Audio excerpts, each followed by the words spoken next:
आज का टॉपिक है एनिमल किंगडम।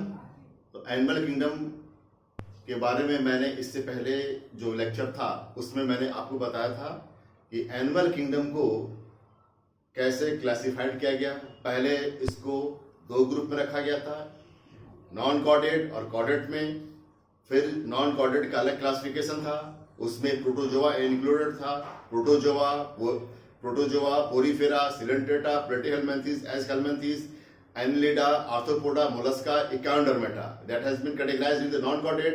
और कॉर्डेट में जो था पैसिस के बाद जो था हेमिकॉर्डेट भी था, hemichordata, pisces, I am talking about chordata. Hemichordata था, पैसिस के बाद एम्फीबिया, रेप्टाइल, एवीज एंड इसके बाद मैमल था। तो इस तरह से पहले ये कैटेगराइज किया गया था। विटकर साहब ने जब क्लासिफिकेशन का, जैसा कि मैं आपको पहले बता चुका हूं कि उन्होंने सब लिविंग ऑर्गेनिज्म को उन्होंने एक ही अपने सिस्टम में क्लासिफाई किया जिसका नाम था 5 किंगडम सिस्टम। इस 5 किंगडम सिस्टम में उन्होंने क्या किया कि इन्होंने जो प्रोटोजोआ को जो है उसको उन्होंने उठाकर सीधे उन्होंने जाके प्रोटिस्टा में लाके उन्होंने रख दिया। और इसके बाद पोरीफेरा से लेकर मैमेलिया तक के ग्रुप को उन्होंने जो ग्रुप में रखा जिसका नाम है किंगडम एनिमेलिया। तो आज जो है किंगडम एनिमेलिया का, जो इससे पहले मैंने बताया था किंगडम एनिमेलिया में किस तरह का क्लासिफिकेशन है, उसको थोड़ा सा मैं बताना चाहता हूं। पहले जो था मेरा कि स्टार्ट करते थे प्रोटोजोआ से, लेकिन प्रोटोजोआ जो है ए सेलुलर होने के कारण, सिंगल सेल होने के कारण उसको जो उन्होंने प्रोटिस्टा में रख दिया था।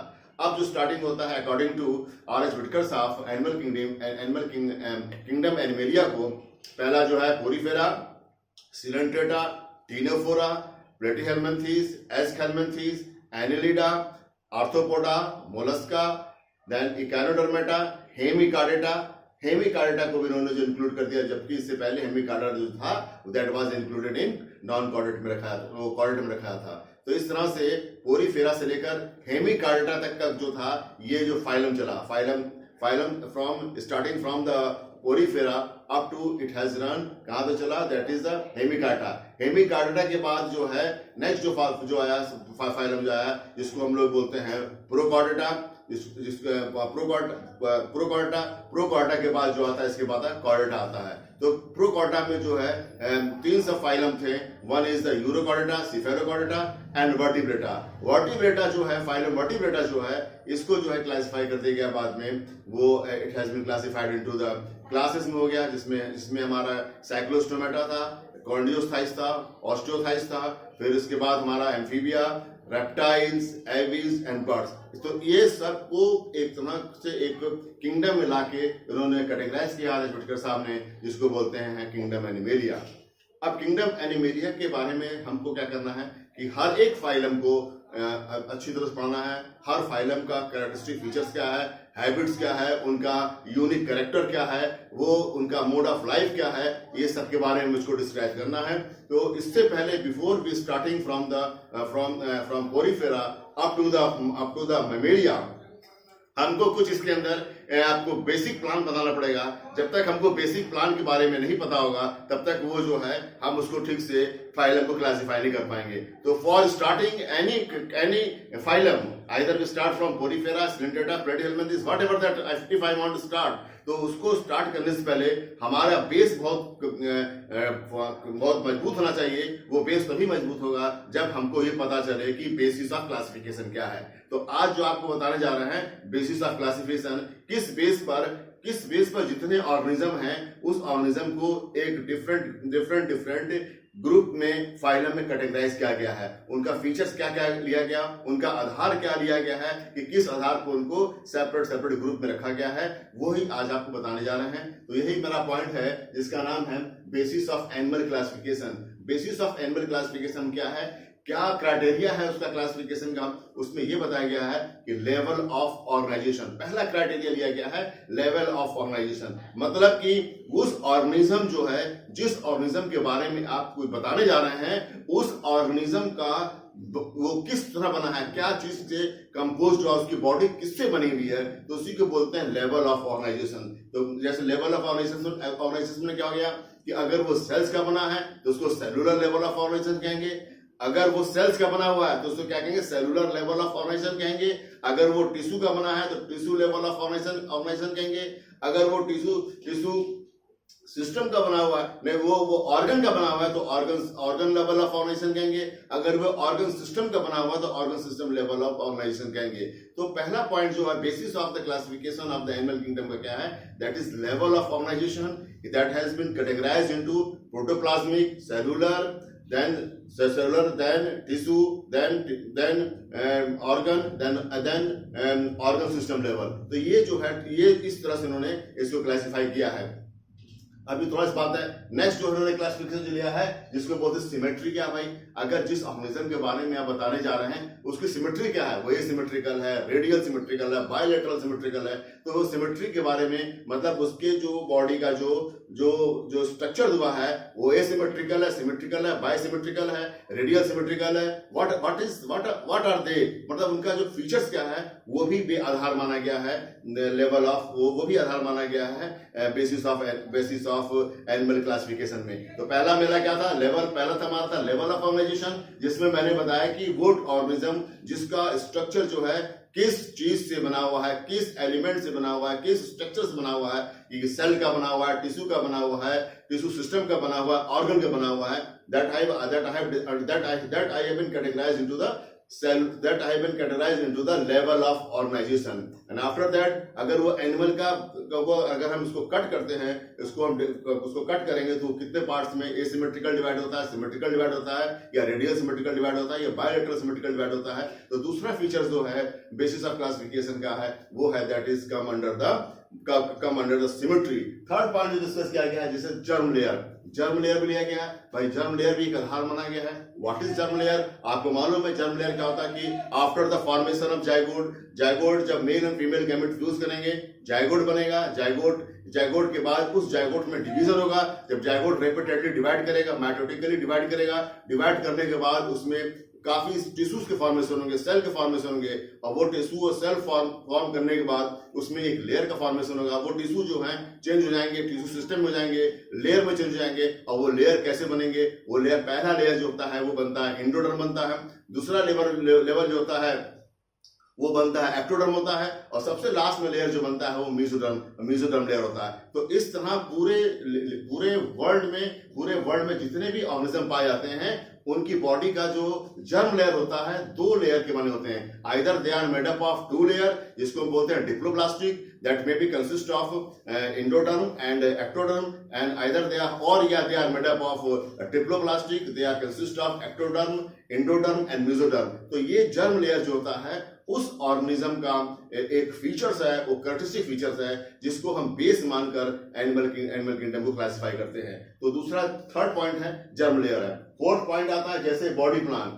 तो बॉडी प्लान है, बॉडी प्लान क्या उसका, बॉडी प्लान दो माना गया है। एक होता है ब्लाइंड सेक बॉडी प्लान, दूसरा होता है tube within tube plan. कुछ एनिमल ऐसे होते हैं जिनके बॉडी में सिर्फ एक ही पोर्स होता है, एक ही स्ट्रक्चर होता है जिसके थ्रू वो इंजेशन करते हैं, खाना खाते हैं, और इजेशन करते हैं, डिफेक्शन करते हैं, और जो डाइजेस्टेड फूड है उसी पोर के थ्रू बाहर करते हैं। तो मतलब कि उनके अंदर जो होता है ब्लाइंड सेक बॉडी प्लान होता है। तो उस टाइप के एनिमल को कैटेगराइज किया गया है अलग ग्रुप में, जैसे हम मानते हैं टिनोफोरा हो गया, सिलेंटेटा हो गया, ये सब जो आते हैं इसके अंदर ब्लाइंड सेक बॉडी प्लान में आते हैं। मतलब उनमें एक ही पोर्स होते हैं। दूसरा जो हमारा जो बॉडी प्लान में है वो tube within tube plan है। What is the tube within tube plan? Tube within tube plan का मतलब है कि हमारा एक स्ट्रक्चर जो है, एक ट्यूब है, वो चारों तरफ एक ट्यूब की तरह बना हुआ है। जैसे मान लीजिए हमारा ये स्ट्रक्चर है, ये ट्यूब है, ये हमारा मान लीजिए ये माउथ है, ये हमारा एनएस है। यहाँ से खाना खाते, खाना खाने पर डाइजेस्ट होकर बाहर निकल जाता है। तो ये हो गया हमारा एक माउथ हो गया, ये हमारा एनएस हो गया। तो ये स्ट्रक्चर एक, इसके ऊपर हमारा बॉडी चारों तरफ कवर होता है, वो भी लेयर होता है। तो tube within tube plan के अंदर जो कैटेगराइज किया गया है that is categorize the tube within tube plan. वो कैटेगराइज कहां होता है, वो क्लासिफिकेशन जो स्टार्ट होता है tube within tube plan start होता है फ्रॉम एस्केल्मेंथी से लेके onwards up to the mammalia तक चले जाते हैं। उसमें tube within tube plan है। From coelenterata to the platyhelminthes, ये जो है ब्लाइंड सेक बॉडी प्लान है। तो ये सब ब्लाइंड सेक बॉडी प्लान और tube within tube plan जो है, जो कि स्ट्रक्चर जो कि फीचर्स माना गया है, वो फीचर्स माना गया है दैट इज बॉडी प्लान के अंदर माना गया है। नेक्स्ट आता है सिगमेंटेशन। सिगमेंटेशन जो बहुत ही इंपॉर्टेंट फीचर होता है कि बॉडी जो हमारा है उसमें ट्रू सिगमेंटेशन होता है। इट मींस जो होती है बॉडी हमारी होती है, they are divided into number of somites externally and internally. Body is divided into, अगर हम पहले सिगमेंटेशन के बारे में कहते हैं तो सिगमेंटेशन जो होते हैं दो टाइप के होते हैं। वन सिगमेंटेशन जो होते हैं जिसको बोलते हैं मेटामेरिक सिगमेंटेशन, और दूसरा बोलते हैं जिसको स्यूडियो मेटामेरिज्म। जो मेटामेरिक सिगमेंटेशन होता है ये कहता है कि the body is divided in externally and internally into number of somites. Number of somites मतलब वो नंबर ऑफ डिवीजन में डिवाइड होंगे, and that type of segmentation, that type of division of body is known as metamerism. And जो कि हमारे animals आते हैं जैसे कि एनिलिडा हो गया, आर्थ्रोपोड हो गया, कॉर्डेटा हो गया, they are metamerically segmented animals. Others animal होते हैं जिसमें की बॉडी जो होती है, and other animals that is you can say in which pseudo metamerism is found. What has happened in which body is externally divided into segmentation but internally there is no division, and such characteristic feature is known as pseudo-metamerism। मतलब बाहर उनका division होता है body का externally, लेकिन internal उनका division नहीं दिखा गया है, तो उसको pseudo-metamerism कहते हैं। और मेटामेरिज्म जो कहते हैं जो बाहर भी डिवाइड है और अंदर भी वो उसके अंदर सोमेट्स पाए गए हैं, उसको मेटामेरिज्म कहते हैं। तो उसका pseudo-metamerism और मेटामेरिज्म जो है दो भागों में सिगमेंटेशन को क्लासिफाई किया गया है। pseudo-metamerism में एक कैरेक्टरिस्टिक फीचर्स आता है वो प्लेटीहेलमिन्थेस में आता है, और मेटामेरिज्म में जो कैरेक्टरिस्टिक फीचर जो पाया गया है वो एनिलिडा में पाया गया है, और उसके साथ आर्थ्रोपोडा में पाया गया है और मैमल में पाया गया है। तो दीज आर द सिगमेंटेशन के बारे में बताया गया है। दूसरा इंपॉर्टेंट फीचर्स है, बहुत ही इंपॉर्टेंट फीचर्स है, जिसे हम बोलते हैं body cavity. What is body cavity? Body cavity means, what do you mean by somebody can ask you, can you define what is body cavity? तो you are not able to define की body cavity. Body cavity is generally asked. अगर हम body cavity के बारे में हम थोड़ा सा आपको डिफाइन करना चाहेंगे तो इसके अंदर ये जो है, जैसे मान लीजिए कि बॉडी कैविटी क्या है, कि जैसे मान लीजिए ये मान लीजिए हमारा ये एलिमेंट्री कैनाल है, alimentary canal this is known as alimentary canal, एसी में लिखा है एलिमेंट्री कैनाल। इसको चारों तरफ जो है यहाँ पर बॉडी वॉल, हमारी बॉडी वॉल है, तो ये इसको बोलते हैं हम लोग बॉडी वॉल, डब्ल्यू इसको बॉडी वॉल कह दिया। इसको क्या बोला? Alimentary canal. ये जो स्पेस है, जो space between the elementary canal and body wall, ये स्पेस है between the elementary canal and body wall, ये क्या है? इट इज एलिमेंट्री कैनाल है, इस एलिमेंट्री कैनाल, और ये है बॉडी वॉल। तो ये स्पेस को क्या बोलते हैं? That is known as body cavity बोलते हैं। तो it is known as body cavity, but very differences between the body. Somebody can 100 मतलब अब 90% बच्चों से पूछेंगे कि व्हाट इज अ सीलोम, तो दे विल एक्सप्लेन सीलोम को कैसे डिफाइन करेंगे कि the cavity which are present in the alimentary, the cavity which are present in alimentary canal and body wall, that is known as coelom. ये पूरा गलत है, ये डिफिनेशन ही पूरा गलत है। It is called body cavity. Body cavity को define कर सकते हैं कि वो स्पेस जो कि एलिमेंट्री कैनाल और बॉडी वॉल के बीच में जो स्पेस होता है उसको बॉडी कैविटी कहते हैं, but we will not call that space coelom. Coelom को वो कैसे डिफाइन करते हैं वो काफी इंपॉर्टेंट फीचर इसमें बताया गया। तो इसमें क्या है कि मेन क्या है कि व्हाट इज सीलोम क्या है? सीलोम जो होता है, yes it is a cavity which are present between the body wall and alimentary canal, but this cavity is lined by mesoderm। मतलब वो कैविटी मेसोडर्म से लाइंड होगी, मतलब वो कैविटी की चारों तरफ मेसोडर्म की लेयर पाई जाएगी, उसको बोलते हैं सीलोम। बॉडी कैविटी में क्या होता है कि there is no definition regarding that कि if there is mesoderm is present or not present. They have said only the cavity which are present between the body wall and alimentary canal, and that is known as body cavity. But they do not describe that cavity is lined by mesodermal layer. But what happened in coelom? Coelom में क्या होता है कि the cavity which are present in the alimentary canal and body wall, and that cavity is internally lined by mesoderm, and that is a definition of coelom. तो वो coelom बताते हैं। तो इस तरह से जो एनिमल किंगडम जो है, जितने भी एनिमल पाए जाते हैं उनके पूर्ण एनिमल किंगडम में जो होता है सीलोम कैसे फीचर्स पाए जाते हैं। अब सीलोम भी फर्दर कैटेगराइज है, कहला है जिसमें सीलोम नहीं होते हैं जिसको बोलते हैं एसीलोमेट कहते हैं, और जिसमें सीलोम ऐसा फीचर्स दिखाई देता है जिसको लेकिन होता नहीं है, जिसको बोलते हैं सीडोसीलोम कहते हैं। और नेक्स्ट फीचर होता है जो सीलोम जिसमें होता है जिसको सीलोमेट कहते हैं। तो इस तरह से जो ऑर्गेनिज्म जो होता है सीलोम को फर्दर कैटेगराइज किया गया है 3 ग्रुप में। वो कौन सा ग्रुप है? एसीलोमेट, फिर है सीडोसीलोमेट एंड सीलोमेट। अब सीलोमेट को फर्दर ग्रुप में, सीलोमेट को आगे कैटेगराइज कर दिया गया दो ग्रुप में, साइजोसीलोमेट और इंट्रोसीलोमेट। तो इस तरह से ये फीचर्स जो बताया गया है, ये फीचर्स जो है बहुत ही जरूरी है, जो अभी आपको बता रहे हैं, level of organisation, body plan, germ layer, symmetry, body cavity, ये सब जो फीचर बता रहे हैं, it is very essential for the basis of the classification of the animal. Second आते हैं जिसको बोलते हैं हम लोग notochord. Notochord is a very important feature. What is notochord? Notochord is a mesodermal origin, rod-like structure, dorsally situated in the organism. What I have said, mesodermal origin, rod-like structure, solid, dorsally situated, and that structure is known as notochord. यही notochord जो होता है आगे जाके ये क्या it has changed into the vertebral column में change हो जाता है, वर्टिब्रल कॉलम में चेंज जाता है, जिसको हम जिसके अंदर जो है की स्पाइनल कॉर्ड रहता है। तो इस तरह नोटोकॉर्ड फीचर जो है ये डिस्टिंग्विश करता है नॉन कॉर्डेट और कॉर्डेट को लेकर करता है, क्योंकि एक फाइलम था जिसको बोलते हैं हेमिकार्डेटा को साइंटिस्ट्स ने आज से 10 इयर्स बिफोर पहले क्या किया था कि they have included Hemichordata into the Chordata में कर दिया था। उन्होंने क्या देखा था कि उसका जो टंग जो होता है, स्टोमोडियम जो होता है, they have considered stomodeum is a notochord, but उसको जब ऑन्टोजेनेटिकली देखा गया तो वो देखा गया कि वो नोटोकॉर्ड नहीं है, वो टंग लाइक स्ट्रक्चर है। इसलिए जो हेमिकार्डेटा पहले कॉर्डेटा में था उसको उन्होंने कटराइज कर दिया, दोबारा किसमें नॉन कॉर्डेटा में जाकर उन्होंने क्लासिफाई कर दिया। तो notochord is also a very important feature that is categorized regarding the animal. Second जो होता है that is और कुछ सिस्टम जैसे मैंने बताया सर्कुलेटरी सिस्टम होता है, रेस्पिरेटरी सिस्टम होता है, ये भी डिफर करता है। Circulatory system, what do mean by circulatory system? The system which contain heart, blood vessels, जो आर्टरीज हो या नहीं हो तो उसके अंदर साइनसेस हो, ये सब स्ट्रक्चर होना चाहिए जिसके अंदर जो होता है ब्लड का फ्लो हो।